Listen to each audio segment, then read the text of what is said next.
Doli Surabaya. Yang akhir-akhir ini bisa ada isu-isu penutupan nih.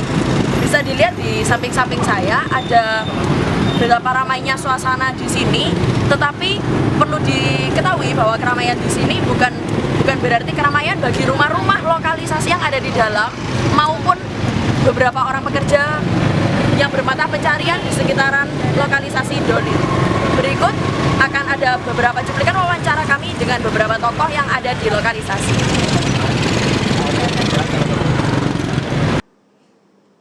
Untuk kondisi saat ini, pemerintah kota telah melakukan sosialisasi cukup dini tentang penutupan.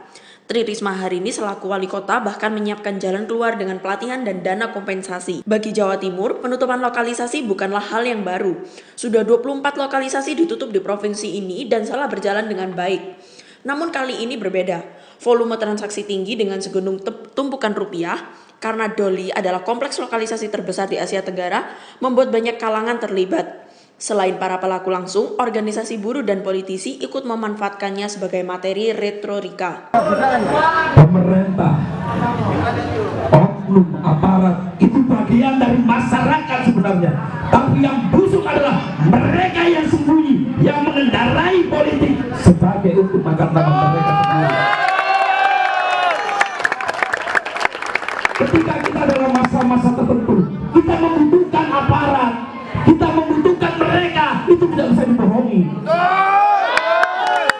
Jadi polisi, aparat atau pemerintah itu bagian dari masyarakat. Yang busuk adalah topeng-topeng di balik itu. Pemerintah tidak pernah melakukan sosialisasi atau jalan tengah. Artinya pemerintah malah selalu mendiskriminasikan atau menakut-nakuti masyarakat untuk supaya itu. Artinya tidak ada solusi, tidak ada jaminan layak begitu layak. Doli dan masyarakat lokalisasi ini adalah bentuk kearifan lokal atau membangun sistem ekonomi kerakyatan. Tidak pernah ada pemerintah memberikan kontribusi proses pembangunan ekonomi. Mulai tahun 60-an hingga sekarang pernah nggak pemerintah memberi bantuan-bantuan? Nggak pernah ada itu. Jelas bahwa mereka lokalisasi masyarakat di sini membangun infrastruktur sendiri, tidak sistem kapitalistik. Artinya jelas masyarakat lokalisasi ini yang pekerja malam, perempuan malam, melahirkan pasar-pasar di sekitarnya. Ada penjual nasi goreng, penjual soto, penjual buah, pedagang kaki lima itu diuntungkan adanya perempuan-perempuan malam ini. Tukang parkir hingga pembantu rumah tangga. Masyarakat sekitar sini tidak pernah bekerja di sini, tapi mereka menggantungkan hidupnya lewat serpian ini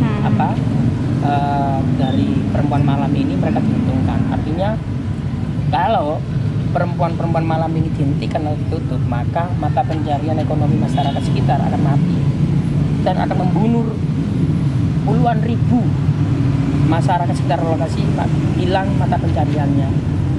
Dan pemerintah nggak bisa menjawab solusinya apa sistem ekonominya ini. Pemerintah menjanjikan 80 perusahaan, Gubernur Soekarwo mengiming-iming 60 perusahaan. Apindo dan Ali Markus misal Mas Pion berani nggak menghapus sistem kerja kontrak aja nggak bisa dihapus. Presiden pun nggak berani menghapus sistem kerja kontrak. Kok tiba-tiba menawarkan solusi 80 perusahaan siap menampung pekerja-pekerja malam dan ini loh. Kalau 1 bulan 2 bulan kerja terus 3 bulan di PHK, ngawur itu. Jadi belum pernah ada solusi lah. Pemerintah itu ngawur, nggak punya analisa, riset penelitian pakai apa, metodenya itu apa, nggak objektif lah. Jadi pemerintah harus belajar lagi lah analisisnya itu. Oke, itu tadi beberapa masukan dari atau harapan ya dari para warga di sini mengenai penutupan, isu-isu penutupan lokalisasi di Doli. Mungkin selain kita melihat dampak-dampak yang ada di media yang selama ini diberitakan, tapi kita terjun langsung dan kita mendengar langsung dari opini warga sekitar. Mungkin ini juga pukulan bagi pemerintah untuk terus membenahi kehidupan masyarakat yang lebih baik. Saya Natasha Shannon dan kawan saya Reo dan Debbie. Sampai jumpa.